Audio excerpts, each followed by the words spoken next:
दोस्तों, आपकी परीक्षा को ध्यान में रखते हुए हमने एक बुक को लॉन्च किया है, जिसमें हम आपके जो भी आपकी प्रॉब्लम्स रहती हैं कि आप इसको स्पीड में नहीं लिख पाते हैं, तो हमने जो बार-बार रिपीटेड वर्ड्स हैं एसएससी के, जो भी वाक्यांश हैं, उनको हमने एक साथ कलेक्शन करते हुए आपके लिए बनाई हुई ये बुक है, जिसमें आप जितने भी एसएससी के टफ वर्ड्स हैं, जो बार-बार एसएससी वाक्यांशों का प्रयोग करते हैं, इंग्लिश का वर्ड कैसे आता है, तो सारी बातें उनको कैसे लिखना है, कैसे आसानी से आप लिख सकते हैं, सब हमने बता रखा है। आप उसको जाके ज़रूर इस पे हमारी जो सेकंड लिंक है, इसमें जाके आप क्लिक करेंगे तो आपको वहाँ पर शो ऑफ हो जाएगा। आप वहाँ से जाते हुए इस बुक को देख सकते हैं, इस बुक को वहाँ से ले सकते हैं।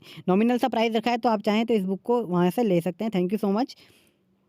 नमस्कार दोस्तों, इस चैनल हेल्प पीपी में आप सभी का स्वागत है। दोस्तों, ये वीडियो एसएससी स्टेनोग्राफर के जिनका भी स्किल का टेस्ट है, हिंदी स्टेनोग्राफर के लिए काफ़ी इंपॉर्टेंट रहेगी। ये आपकी जो स्किल की परीक्षा है उसमें आपको जैसा एसएससी प्रोवाइड कराती है उसी तरीके से और उससे थोड़ा सा अप लेवल का आपको डिक्टेशन दिया जाएगा। इन डिक्टेशनों की जो आपकी स्पीड रहेगी, जो आपका स्पीड में फ्लक्चुएशन रहेगा वो भी देखने को मिलेगा। स्पीड भी आपको बिल्कुल एक्यूरेट मिलेगी बट फ्लक्चुएशन के साथ मिलेगी। 10 मिनट का ये वीडियो रहेंगी जिसमें आपको डिक्टेशन 10 मिनट का दिया जाएगा, तो आप सभी लोग अच्छे से इसे लिखिएगा। इसमें 80 और 100 शब्द प्रति मिनट की गति से डिक्टेशंस रहेंगे। डिक्टेशन हम स्टार्ट करेंगे ठीक 5 सेकंड के बाद।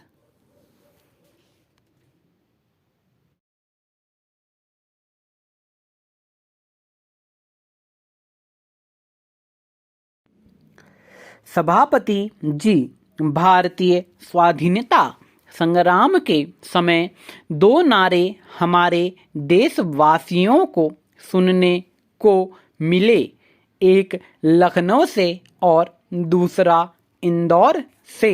लखनऊ में तिलक ने यह नारा लगाया कि स्वराज्य हमारा जन्मसिद्ध अधिकार है, और इंदौर से हिंदी साहित्य सम्मेलन के अध्यक्ष पद से महात्मा गांधी जी ने कुछ समय पश्चात ही यह नारा लगाया कि हिंदी का प्रश्न स्वराज्य के प्रश्न से कहीं अधिक बड़ा है।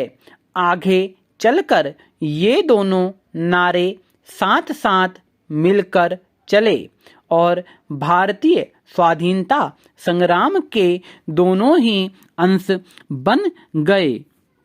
श्रीमन, यह देश का सौभाग्य था कि जो साहित्यिक क्षेत्र के नेता थे वही नेता राजनीति की बागडोर भी अपने हाथ में लेकर चल रहे थे।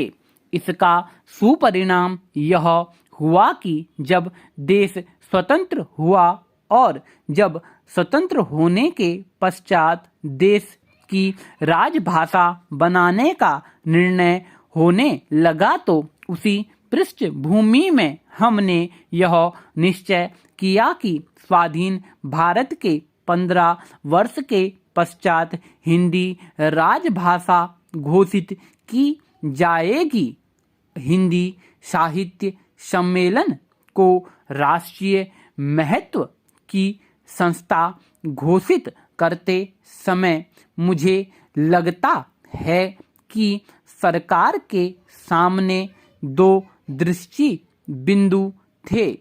एक तो इसलिए उन्होंने यह मार्ग चुनना स्वीकार किया कि हिंदी साहित्य सम्मेलन की प्रबंध समिति में इतनी अव्यवस्था फैल गई थी कि हिंदी साहित्य सम्मेलन अपने मार्ग से और अपने उद्देश्य से भटक गया था।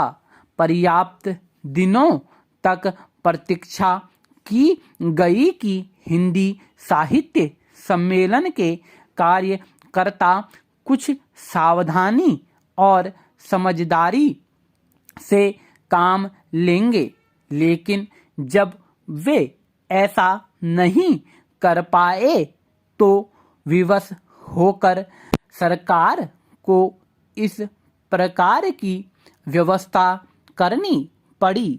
दूसरी चीज यह है कि सरकार ने संविधान में हिंदी को राजभाषा के पद पर आसीन करने के लिए यह निश्चय लिया कि इस कार्य को अपने हाथ में लें और हिंदी की प्रगति को आगे बढ़ाएं। सरकार द्वारा राज्य सरकारों के सहयोग से एक कार्यक्रम तैयार किया जाएगा और उसको शीघ्र कार्यान्वित किया जाएगा ताकि वे आधुनिक ज्ञान के संचार का प्रभावी माध्यम बन सकें। एकता की भावना के संवर्धन तथा देश के विभिन्न भागों में जनता में संचार की सुविधा हेतु यह आवश्यक है कि भारत सरकार द्वारा सब राज्य सरकारों के परामर्श से तैयार किए गए त्रिभाषा सूत्र को सभी राज्यों में पूर्णतः कार्यान्वित करने के लिए प्रभावी उपाय किए जाने चाहिए।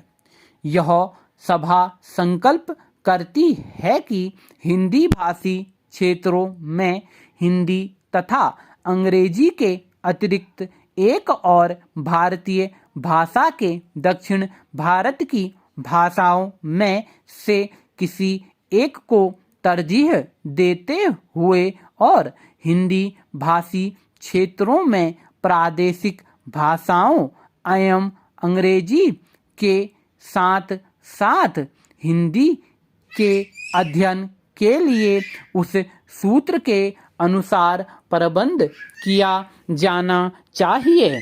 यह बात स्पष्ट होनी चाहिए कि किसी का मंतव्य यह नहीं है कि अंग्रेजी को शिक्षा के क्षेत्र से ही बहिष्कृत कर दिया जाए।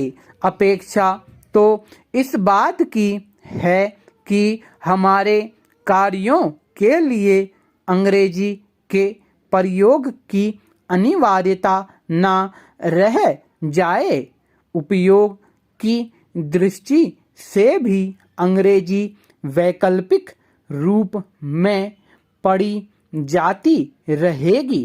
अंग्रेजी का स्थान भारतीय भाषाओं को देने से कार्य सरल हो जाएगा तथा भाषा विषयक खाई भी शीघ्र पट जाएगी। अंत में तो कार्य हिंदी में ही करना है, किंतु यह स्थिति एकदम नहीं आ सकती। अतः अंतरिम काल में सुप्रीम कोर्ट में तथा हाई कोर्ट में हिंदी तथा अंग्रेजी दोनों का प्रयोग होना चाहिए, किंतु अहिंदी भाषी राज्यों के हाई कोर्टों में वहाँ की प्रादेशिक भाषाओं का प्रयोग किया जा सकता है तथा सब जगह एक भाषा से दूसरी भाषा में अनुवाद करने की पूरी व्यवस्था भी हो। अंत में राजकीय क्षेत्र में अंग्रेजी भाषा हटाई जा सकेगी तथा भारतीय भाषाओं का प्रयोग होने लगेगा। दिसंबर 1967 में संसद के सामने जब राजभाषा संशोधन विधेयक पर विचार हुआ था तब उसके साथ ही हिंदी के विकास और प्रचार प्रसार, विद्यालयों में हिंदी के अध्ययन, सरकारी नौकरी में प्रवेश पाने के लिए भाषा ज्ञान की स्थिति आदि के विषय में एक सरकारी संकल्प पर भी विचार हुआ था।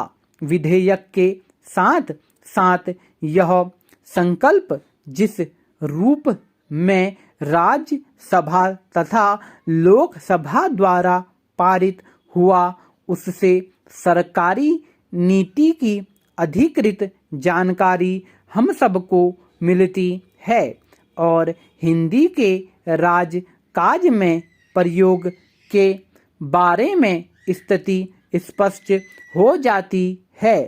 संविधान के अनुच्छेद 343 के अनुसार संघ की राजभाषा हिंदी है और उसके अनुच्छेद 351 के 2 के अनुसार हिंदी भाषा का प्रसार, वृद्धि और उसका विकास करना ताकि वह संपूर्ण भारत की सामाजिक संस्कृति के सब तत्वों की अभिव्यक्ति का सर्वसम्मत माध्यम हो सके। संघ का कर्तव्य है।